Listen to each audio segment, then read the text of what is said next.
어떠한 방식으로 사업을 해서 매출을 일으킬 건지, 매출을 잘 일으킬 수 있는 이제 그 근거 자료를 쓰면서 명확하게 목표 금액을 작성하시는 게 가장 중요합니다. 너무 터무니없게 연간 시장성 규모가 한 100억짜리인데 한 80억 매출할게요, 이런 거는 절대로 불가능한 얘기예요. 초기 창업자 또는 예비 창업자분들께서 진행하실 때는 그 문턱이 너무 이렇게 높지 않아도 돼요. 그래서 내가 현실적으로 봤을 때 돈이 없어도 창업이 가능한가요? 예비 창업자이신 분들이 가장 걱정하시는 게 바로 그거거든요. 내가 돈이 없는데 내가 과연 사업을 할 수 있을까? 나라에서는 없어도 창업을 할 수 있도록 정말 많은 지원을 하고 있습니다. 그래서 내가 돈이 한 푼도 없어도 내가 사업을 하고 창업을 하는데 나라에서 적게는 2, 3천만 원, 많게는 5천만 원까지 지원을 해주고 있습니다. 그 지원금을 통해서, 이 지원금은 갚지 않아도 되는 돈이거든요. 이 지원금을 통해서 사업을 시작하시면 됩니다. 한 예로 제가 알고 계신 분이 집에서 애들, 요즘엔 다 급식을 하는데 급식을 하는데도 제가 아시는 이 지인분은 아이들 간식이랑 점심 도시락을 별도로 싸시는 분이었어요. 근데 이제 이분이 간식을 되게 맛깔나게 정갈하게 잘 이렇게 예쁘게 싸시는 분이었거든요. 근데 그거를 자기 아이들한테 주고 하다 보니까 주변에 있는 엄마들한테 소문이 난 거예요. 야, 이걸 어떻게 만드는 거야? 어떻게 만드는 거야? 이게 소문이 나서 이제 그분이 이걸 잘 생각을 하고 있다가 이거를 좀 어떻게 좀 판매 활동을 해보면 좋겠는데? 이런 생각을 하신 거죠. 그래서 이거를 밀키트화하는 아이디어를 가지고 창업지원금을 신청했습니다. 그분이 그 아이디어로 창업지원금 예비 창업자 선정되셔가지고 그 지원금을 통해서 현재 사업을 하고 계세요. 그러니까 사업이라는 거는 뭐 너무 어려운 게 아니고요. 내가 잘하고 있는 거, 내가 하고 있는 거, 또는 내가 생각하고 있는 거를 남들에게 서비스한다. 서비스한다는 말도 좀 어려울 수 있고, 그냥 남들한테 판다. 남들한테 비용을 주고 판다. 라는 생각으로 접근을 할 수 있는 아이디어라면 뭐든지 가능하다. 그리고 그게 돈이 없어도 일단 어느 정도 적정 금액까지는 나라에서 충분히 지원을 해주고 있다. 그것까지도 했는데 돈이 부족하면 그 다음 단계도 나라에서 지원을 해주고 있다. 이거는 돈이 없어서 사업을 못한다? 사실 그거는 뭐 핑계인 거죠. 사업계획서 아이템이 평범해도 괜찮나요? 아이템은 평범해도 괜찮습니다. 단 이 아이템이 다른 사업 아이템과는 차별성은 있어야 돼요. 그러니까 내가 이런 사업을 하려고 하는데 이게 기존에 이미 누군가가 하고 있는 사업 아이템이라면 지원 사업을 통하지 않고 내가 사업을 하는 거라면 할 수 있겠죠. 근데 이제 지원 사업을 통해서 사업을 하실 계획을 가지고 계신 분이라면 그건 좀 어려울 수 있습니다. 따라서 아이디어나 아이템은 평범할 수 있어도 다른 사람이 하고 있는 것과는 조금 차별화돼야 되는 이슈는 있습니다. 그러니까 예를 들어서 내가 똑같은 밀키트를 파는데, 아이들 도시락 밀키트를 파는데 이게 다른 업체는 보니까 그냥 막 맛있는 밀키트를 팔고 있어요. 도시락 세트에서 이렇게 팔고 있어요. 근데 나는 밀키트를 제공을 해주는데 예를 들어 뭐 도시락통까지 같이, 예쁜 도시락통까지 같이 세팅으로 해가지고 그냥 원세트로 제공을 할 거야 라고 한다면 아이디어나 사업 아이템은 비슷할 수 있으나 차별점이 있는 거죠. 그런 거라면 어느 거든지 무엇이든지 가능합니다. 정부 지원금 받기 어렵지 않나요? 정부 지원금이 받기 어렵다고 생각하면은 한도 끝도 없이 어렵고요. 받기 쉽다고 생각하시는 분들은 정말 쉽게 받습니다. 뭐 저 같은 경우에도 1년에 뭐 수십 개 이제 지원 사업을 꾸준히 받고 이제 있는데 제가 봤을 때 차이점은 딱 하나입니다. 나라에서 정부 지원금을 주면서까지 왜 지원 사업을 하고 이 사업을 밀어주려고 하느냐, 그 이유를 명확하게 안다면 그 니즈에 맞게 사업계획서를 구성하고 우리가 발표 자료를 만들어서 발표를 한다면 그 사업 계획서, 지원 사업은 저는 무조건 선정받을 수 있을 거라고 생각합니다. 그래서 이런 지원 사업 같은 것들을 보면은 나라에서는 딱 세 가지의 포인트를 보고 있어요. 그러니까 나라에서 예산을 투입을 하기 때문에 그 투입에 대한 효과가 명확해야 됩니다. 나라에서 원하는 거는 딱 세 가지예요. 이 예산을 투입을 함으로써 좋은 사업 아이템과 좋은 사업자가 많아졌으면 좋겠다. 자, 그 이유는 이 돈을 투입을 함으로써 그만큼의 양질의 일자리가 창출이 돼야 됩니다. 그래서 이 양질의 일자리가 많이 창출이 되고 또 이 사업 아이템이 잘 되면은 그만큼 또 매출이 많이 올라갈 거 아니에요. 그 매출이 많이 올라가는 거에 따른 경제 활성화가 이루어질 수 있습니다. 그런 다음에 이 아이템이 우리나라에서만 유통되는 게 아니라 또 해외에까지 진출을 해서 수출도 되고 진행이 된다면 더할 나위가 없는 거죠. 이 세계가 바라보는 관점은 하나로 귀결이 돼요. 우리나라 국민들을 대상으로 하는 양질의 일자리 창출과 경제 활성화, 이거를 어떻게 할 거냐, 이제 이거에 포커스가 되기 때문에 이 중요도에 딱 착안을 해서 제가 아까 말씀드린 이 세 가지 포인트, 이 세 가지 포인트에 딱 착안을 해서 사업계획서를 작성을 한다면 그거는 이미 합격선의 구분응선을 넘은 거죠. 거기에 어떠한 정말 효과적인 사업 아이템을 없느냐, 이제 이렇게까지 더해지면 그 사업계획서 사업 아이템은 끝나는 겁니다. 정부 지원금 사업계획서 작성하는 꿀팁이 있을까요? 정부 지원 사업 계획서를 작성하는 꿀팁은 아까 전에 제가 말씀드렸던 세 가지의 포인트를 다시 한번 리마인드 하시는 게 중요합니다.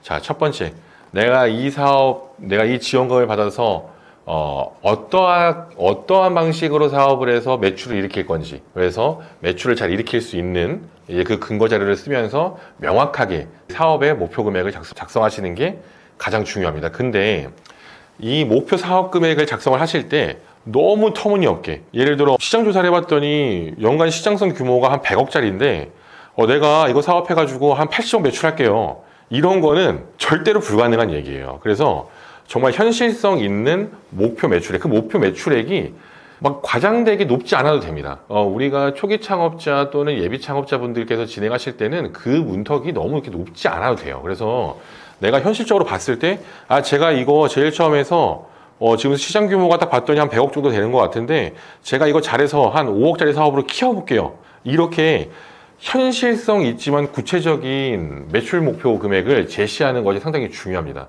제가 말씀드렸듯이 현실성 있는 구체적인 목표 금액을 제시하는 게 중요하다. 실행 계획, 액션 플랜까지 같이 있으면 더할 나위 없이 좋겠죠. 그래서 내가 어떠한 방식으로 해서 몇 년 동안 해가지고 이 정도 목표 금액을 달성하겠다, 이걸 먼저 설정을 하고요. 매출이 높아지면은 두 번째는 우리가 직원을 고용해야 됩니다. 그러면 고용 계획이 나와야 돼요. 자, 내가 이제 3년 동안 해가지고 매출을 1억, 3억, 5억 만들 거예요. 이제 이렇게 해놨으면 거기에 따라서 똑같이 1차 년도에는 뭐 직원 1명 고용할게요, 2차 년도에도 1명 고용할게요, 3차 년도에도 1명 고용할게요, 이제 이런 식으로 해놓는 거죠.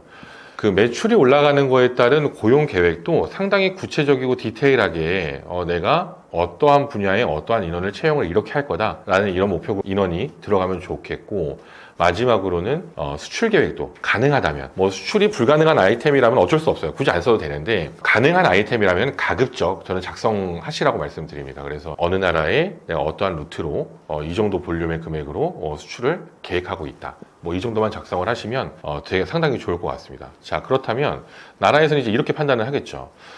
내가 A라는 기업에 5천만 원을 지원을 했는데 매출이 5억이 났어. 그러면 투자한 금액 대비 10배의 매출이 발생한 거거든요. 그리고 고용 인원도 예를 들어 5천만 원을 내가 투자를 해서 지원을 해서 A라는 업체가 5억짜리의 매출을 올리는 회사로 발전을 했는데 했더니 3명의 고용 인원이 생겼어. 자, 그러면 한 명당 뭐 3천에서 4천 정도의 연봉을 준다고 생각을 하면은 1억 뭐 한 9천만 원에서 1억 2천 정도의 이런 고용 증대 효과, 그리고 그분들이 또 이제 밖에 나가서 내수 활성화를 하는 데에 기여할 수 있는, 뭐 구매를 하거나 할 수 있는 이런 또 월급을 줄 수 있는 이런 환경이 만들어지기 때문에 상당히 효과적이라고 바라보죠. 따라서 너무 뻥튀기 하거나 부풀려서 쓰려고 하지 마시고요. 할 수 있는 범위 내에서 구체적이고 디테일하게 작성을 해야 되고, 거기에 따른 액션 플랜이 타당하게 붙어 있다면 그 사업 계획서는 된 겁니다. 창업자가 정부 지원금을 여러 번 받을 수도 있다는데 사실인가요? 창업을 하시는 분들이나 또는 기존 사업자분들도 지원 사업은 다양하게 받을 수 있습니다. 내가 받은 분들 또 받을 수 있고요. 받지 않은 분들은 당연히 받을 수 있고요. 근데 이제 받은 분들도 사업에 따라서는 다시 못 받는 사업도 있지만 지속적으로 받을 수 있는 사업들도 있습니다. 따라서 내가 지원 사업을 한 번 받았다고 해가지고 나 지원 사업 더 이상 못 받는 거 아니야, 이렇게 생각하지 마시고 충분히 많은 지원 사업 받을 수 있으니까 충분히 알아보실 수 있는 그런 좋은 기회를 만드셨으면 좋겠고, 창업자 같은 경우에도 얼마든지 지원 사업을 여러 번 받을 수 있습니다. 나라에서는 크게 보면 한 3가지 단계로 나눠서 지원을 하고 있어요. 첫 번째는 예비 창업자, 두 번째는 초기 창업자, 세 번째는 뭐 도약 프로그램, 이제 이렇게 해서 이제 3가지의 섹터로 나눠서 저희가 지원 사업을 진행을 하고 있습니다. 2025년도로 오면서 지원 사업 내용이 조금 바뀌어서 내용이 좀 변경이 된 부분이 있고 2026년도는 아직 공고가 안 나서 어떻게 될지 모르겠지만 지원 사업의 규모가 예전에 비해서는 조금 작아지긴 했는데 이제 그래도 예비 창업자분들 같은 경우에는 제일 처음에는 2천만 원부터 해서 이제 2차 때는 또 4천만 원까지 받아가지고 1차, 2차로 이렇게 나눠졌어요. 예전에는 이제 5천만 원 한 번에 이렇게 딱 받았는데 지금은 1차 2천만 원, 2차 4천만 원 이제 이렇게 지원을 하고 있습니다. 근데 평균적으로는 한 5천만 원 정도 이제 받는다 이렇게 생각하시면 되겠고 예비 창업자분들 사업자 등록증이 없으신 분들을 대상으로 하죠. 사업자 등록증이 없으신 분들은 이 사업을 받을 수 있고 사업자 등록증이 있는데 내가 3년 이내다. 사업자 등록증 사업 개시 연원일로부터 이제 3년 이내에 있으신 분들은 이제 초기 창업 패키지 라고 해서 초기 창업 패키지를 받으실 수 있는데 초기 창업 패키지 같은 경우에는 1억까지 받으실 수 있고요. 그런 다음에 3년부터 7년 사이 내가 사업 개시일로부터 3년 이상 7년 이하의 분들 이제 이런 분들은 최대 3억까지 이제 받으실 수 있습니다. 근데 아까 말씀드렸던 것처럼 3억을 내가 이제 사업을 하는데 쓰려고 하면 예를 들어 제조업이라고 하면 제조업의 영업이익률을 많게 보면 10% 본다고 했을 때 10%도 상당히 많은 거죠. 10%를 내가 사업을 확장하는 데 쓴다. 근데 그거 만약에 3억이다. 30억 이상의 매출을 해야 3억을 쓸 수 있는 거거든요. 상당히 좋은 제도고 적지 않은 금액입니다. 따라서 이제 이런 사업을 많이 받으셨으면 좋겠고요. 사업을 하시다가 사업을 실패하신 분들이 있어요. 이 사업을 실패하신 분들도 다시 또 사업을 하시는 경우들이 있을 수 있습니다. 사업을 실패하셨던 분들 다시 사업하시라고 나라에서 또 지원을 해주고 있어요. 실패했다고 두려워하지 말라, 또 도전해라. 그래서 그 재도전 패키지라고 또 이제 있는데 이런 재도전 하시는 분들, 이런 사업을 다시 하시는 분들을 위한 이런 지원 사업도 마련돼 있다. 따라서 누구나 사업을 하실 분들이든 사업을 하셨는데 실패하셨던 분들이든 아니면 사업을 하시는 분들이든 받을 수 있는 사업은 많이 있다. 그리고 그 받을 수 있는 사업이 내가 한 번 받았다고 해서 끝이 아니다. 계속 여러 번도 받을 수 있다. 그렇게 생각하시면 되겠습니다. 정부 지원금 신청 시 가장 중요한 절차는 무엇인가요? 정부 지원금 신청 시 가장 중요한 절차. 자, 가장 중요한 절차는 첫 번째, 나하고 맞는 지원 사업이냐를 확인하시는 게 제일 중요합니다. 진짜 이게 웃기게 얘기가 들리시겠지만 신나게 준비해 놓고 마지막에 자격 조건 안 돼가지고 지원조차 못 하시는 분들이 정말 생각보다 많아요. 이제 그래서 어떤 지원 사업을 내가 지원을 할 때 그 공고문이 있는데 그 공고문을 보시면은 지원 자격과 지원이 되지 않는 자격 조건이 명확하게 구분돼서 나와져 있습니다. 그래서 지원 자격을 확인해서 내가 되냐 안 되냐를 확인하시는 게 가장 중요하다. 그런데 이제 이 방송을 보시는 분들, 이 영상을 보시는 분들을 대상으로 만약에 한다면 주로 영상을 보시는 분들께서가 초기 창업자나 또는 예비 창업자 이런 분들이 많이 계실 것 같은데 이런 분들을 대상으로 하는 거에서는 첫 번째는 가장 주의하셔야 될 게 세금 체납이 없어야 됩니다. 나라에서 지원을 해주는 사업이기 때문에 국세건 지방세건 부가세건 세금이 연체되는 이력이 연체가 된 거는 관계가 없지만은 이제 납부를 한 미납 내역이 있으면은 절대로 지원을 받을 수가 없어요. 그래서 연체되신 분들은 빨리 하루라도 빨리 정리해서 이런 미납 내역이 있을 수 있지 않도록 이제 관리하시는 게 제일 중요하고요. 그래서 국세, 지방세, 그리고 부가세 이런 국가 공공 이런 세금에 대한 미납이 없어야 한다. 이제 이게 제일 중요하겠고 이제 두 번째는 지원 사업의 대부분은 음식업이나 또는 유흥업종이나 또는 사행성 오락이나 이제 이런 쪽으로는 절대로 지원을 금지하고 있습니다. 그래서 그런 쪽 분야는 또 지원에 해당되지 않는다. 이제 제일 중요하겠죠. 그런데 음식점 같은 경우에는 좀 다를 수 있어요. 그러니까 예를 들어서 내가 이제 음식점을 하고 운영을 하고 계신 사장님이신데 이 사장님께서 특별하게 어떤 지원 특산물을 이용한 레시피를 개발하거나 또는 밀키트를 개발한다. 예를 들어 내가 떡볶이집을 장사를 하고 있는데 내 떡볶이는 정말 특수한 이런 비법의 소스를 내가 만들어서 밀키트화해서 판매하겠다 라고 하면은 이런 거는 또 지원이 됩니다. 왜냐하면 그거는 단순 휴게 음식점이 아닌 거죠. 그러니까 내가 매장에서 단순히 음식을 만들어 팔겠다 라고 하는 거는 지원 대상이 되지 않지만 이거를 내가 사업적으로 많이 즐길 수 있는 밀키트화 하겠다, 또는 뭐 어떻게 뭐 패킹을 해서 뭐 해외에 수출을 하겠다, 이거는 또 얘기가 달라집니다. 그래서 보통의 뭐 휴게 음식점이나 카페나 음식점을 운영하시는 사장님들이 계시는데 이런 지원 사업을 통해서 조금 더 외연을 확장해 보시겠다라고 하시는 사장님분들이 계신다면, 제가 방금 말씀드렸던 이러한 방식으로 사업 아이템을 구상을 하시면 또 이런 거는 얼마든지 지원을 받을 수 있습니다. 사업계획서 합격률을 높이기 위해 꼭 알아야 할 팁이 있나요? 지원사업 사업계획서의 합격률을 높이기 위해서는 아까 전에 제가 말씀드렸던, 제가 이제 지속 말씀드리고 있는 세 가지 키워드가 있어요. 매출 증진, 그리고 고용 증대, 그리고 수출. 이 세 개를, 이 키워드를 잘 생각을 하시면서 현실성 있게 작성하는 게 가장 중요하다. 그리고 제가 아까 전에 말씀드렸던 게, 기존에 있는 사업 아이템에도 관계가 없지만 기존에 있는 것과는 조금의 차별화된 아이템이 플러스가 돼서 들어가야 한다. 이제 이런 것들, 이제 이 정도가 들어가면은 상당히 좋을 것 같고, 그리고 사업 계획서를 작성을 하는 데 있어서 이제 사업의 사업 규모나 또는 이 사업 아이디어에 대한 배경을 상당히 임팩트 있게 작성하시는 게 중요할 수 있습니다. 그래서 이제 그런 부분들을 작성을 할 때 내가 제가 뭐 자꾸 이게 뭐 떡볶이를 말씀드리고, 제가 떡볶이를 좋아해서 떡볶이를 말씀을 드리는데, 떡볶이 밀키트 사업을 내가 하겠다라고 뭐 예를 들어 가정을 한다면, 떡볶이 밀키트 산업의 그 규모를 산정하고 이제 그런 것들을 구체화하는 게 상당히 사실 중요해요. 근데 그거를 일반적인 분들이 사업 계획서 작성해 보지 않으신 분들이 그런 자료를 찾아서 디테일하게 작성을 하는 게 사실 어렵죠. 근데 이제 그런 게 어려운데, 우리한테는 요즘에는 상당히 좋은 시대이기 때문에 우리에게는 좋은 대안이 있습니다. 그런 부분을 이제 챗 GPT와 같은 이런 AI를 활용해서 조사해줘 라고 하면 1분 안에 얘네들이 깔끔하게 분석을 해 놓습니다. 그래서 이제 그런 자료를 적절하게 활용해서 사업 계획서를 구성하는 게 중요하겠다라고 말씀드릴 수 있겠고요. 마지막으로는 나라에서 그 당해년도마다 밀어주는 아이템들이 있어요.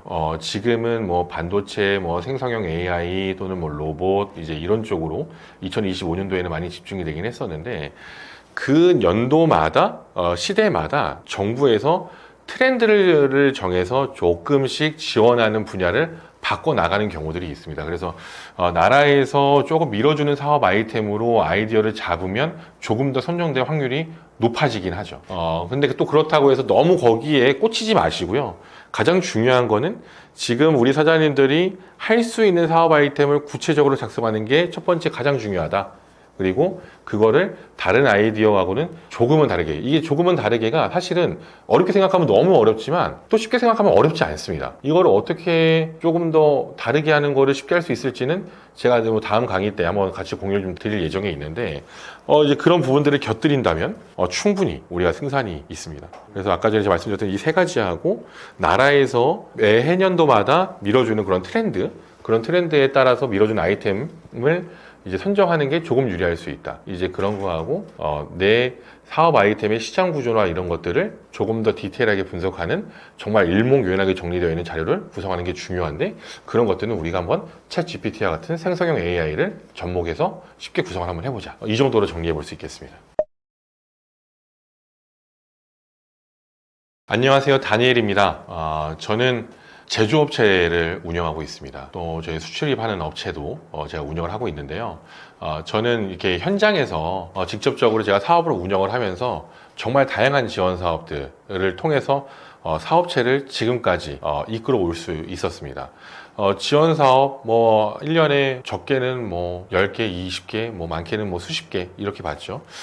제가 지금까지 받은 것을 뭐 금액으로 치면 뭐 한 150억 이상 뭐 이제 이렇게 받았을 거로 생각됩니다. 너무 많아서 정확하게 계산해 보진 않았어요. 근데 150억 이상 아마 받았을 거라고 생각이 되고, 제가 이렇게 같이 이렇게 우리가 하는 이런 팀원들을 다 같이 하면 500억 이상 유치한 그런 경험이 있습니다. 저희는 어떤 분들을 컨설팅을 해주기 위해서 진행하는 것이 아니었습니다. 우리 사업을 하기 위해서 우리가 노력을 하고, 우리가 그런 것들을 하기 위해서 다양한 지원 사업들을 우리가 받은 거죠. 우리는 지원 사업을 우리가 실제로 받아서 우리는 그거를 통해서 사업을 지금까지 성장해 온 노하우가 있습니다. 저희는 다른 분들과 같이 우리가 뭐 심사했더니 어떻게 됐어요? 그런 말씀 안 드립니다. 정확하게 사업을 하시는 분들이 어떻게 하면 사업을 잘할 수 있는지, 어떻게 하면은 지원 사업을 통해서 내 사업을 좀 더 내실 있게 꾸며갈 수 있는지, 어떻게 했더니 지원 사업이 잘 되는지, 그런 것들을 합격 횟수와 금액으로 저희가 증명했다고 생각을 합니다. 그러한 노하우를 사실은 주변에서 너무 많은 분들이 알려달라고 하고 도와달라고 하고 정말 한번 좀 봐달라고 하고 그렇게 부탁하시는 분들이 정말 많은데요. 저희도 몸이 한계가 있기 때문에 그걸 다 일일이 봐드리지 못합니다. 그래서 이번에 많은 분들께 그냥 효과적으로 알려드릴 수 있는 그런 기회를 가지고자 이번 강의를 준비하게 됐습니다. 저는 사장님들이 지금 이 강의를 보고 있는 것도 돈이라고 생각합니다. 사장님들 귀하신 시간, 이거를 이 시간에 일하시면 그만큼 돈을 버실 수 있는 거죠. 이 강의를 보고 나서 뒤에 가서 내가 이거 다시 보면서 리뷰해야지, 복습해야지, 그것 또한 돈입니다. 저는 강의를 보고 나서 왜 다시 복습을 해야 되고 왜 다시 내가 이 자료를 가지고 뭘 해야 되고 이렇게 해야 되는지를 사실 잘 모르겠어요. 그 강의를 보면 나는 바로 그 사업계획서를 쓸 수 있어야 되거든요. 저희는 그렇게 접근을 합니다. 어떤 샘플 자료, 어떠한 정해진 양식, 아무것도 필요 없습니다. 이 강의 듣고 내가 다시 봐야지, 이런 거 필요 없습니다. 그냥 이 강의 한번 보면 사업계획서 이렇게 작성하는 거구나, 나도 사업계획서 하나 작성했구나, 이 사업계획서를 한번 내가 작성했으니까 다른 사업계획서도 나는 쉽게 작성할 수 있구나, 작성했더니 정말 작성이 되네 하실 수 있게끔 갈 수 있습니다. 저희가 지금까지 진행해온 수많은 경험과 노하우, 합격한 여러 가지 케이스들, 이런 것들이 그것을 증명한다고 생각합니다. 사장님들께 저희가 그러한 노하우를 하나도 빠짐없이 알려드릴 겁니다. 사장님들 지금 보고 계시는 이 1분 1초도 돈입니다. 돈, 시간 절대적으로 아껴드리겠습니다. 복습하실 필요 없습니다. 이 강의만 보고 사업계획서 한번 작성하셔서 사업계획서뿐만이 아니라 저희 팀이 가지고 있는 다양한 인프라를 통해서 사장님이 나중에 사업을 하시는 데 필요한 1부터 100까지를 저희가 옆에서 같이 도와드릴 수 있습니다. 필요하신 모든 것들 저희를 통해서 해결하실 수 있도록 열심히 준비했으니까 한번 확인해 봐 주셨으면 좋겠습니다. 저희하고 한 배를 타시면 저희의 인프라를 모두 이용하실 수 있을 거라 생각합니다. 그 주인공이 되시기 바랍니다. 고맙습니다.